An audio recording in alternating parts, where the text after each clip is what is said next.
apa sholat? Kewajiban. Ada lagi?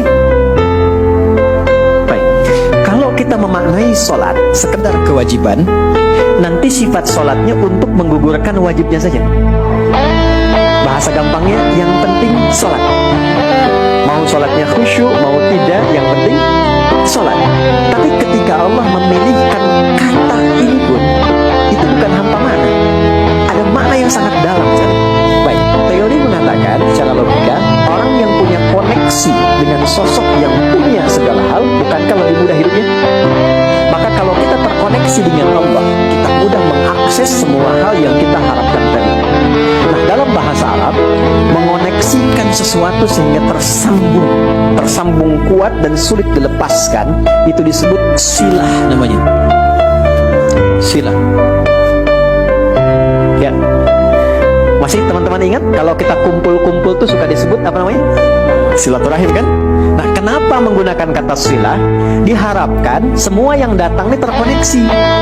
Jadi bukan cuma sekedar datang, kemudian duduk, pulang, tidak. Diharapkan kenal, ini teman siapa, si fulan dari mana. Kalau ada yang punya kesulitan, bisa dibantu gugur kesulitannya. Kalau ada yang gelisah, pulang jadi tenang, pulang saling mendoakan. Itulah yang disebut silah. Nah, jika kita ingin merubah kata ini dengan koneksi yang sangat kuat dalam bentuk ibadah yang terpola caranya awal sampai akhir, maka rubah kalimatnya dari silah menjadi sholat. Jadi, maka kenapa ibadahnya disebut dengan sholat? Karena di dalam sholat itu kita dilatih untuk mengoneksikan diri kita dengan Allah, sehingga saat terkoneksi kita ingat Allah dimanapun. Kalau sudah ingat, terjaga oleh Allah. Orang yang kalau minum ingat Allah, tidak mungkin minum minuman yang tidak disukai Allah. Ada orang mabuk baca bismillah? Gak ada. Orang kalau ingat Allah gak akan menipu. Orang kalau ingat Allah gak mungkin keluar masjid tertukar sendal, itu gak mungkin tuh.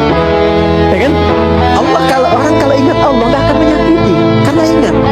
Nah, ini yang dimaksudkan Quran surah ke-20 ayat ke-14. Ini konsep dasarnya ini.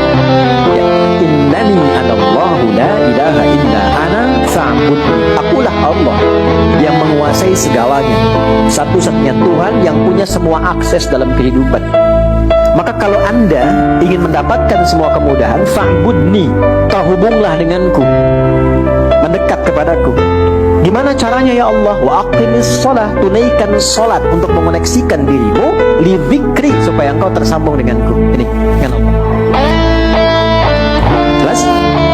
Nah, karena itulah dalam salat ketika kita tersambung, kita mengumpulkan harapan-harapan kita, termasuk mencurahkan kesulitan-kesulitan kita, sehingga kita meminta solusi. Bukankah dalam salat kita mengatakan iyyaka na'budu wa iyyaka nasta'in? Perhatikan baik-baik. Ini janji yang disampaikan oleh Allah melalui lisan Nabi.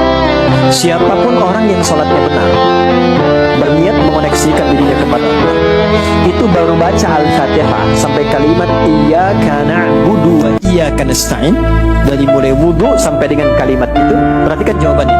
Hadza baini wa baina 'abdi wa li 'abdi ma sa'al. Ini perjanjian antara aku dengan hambaku.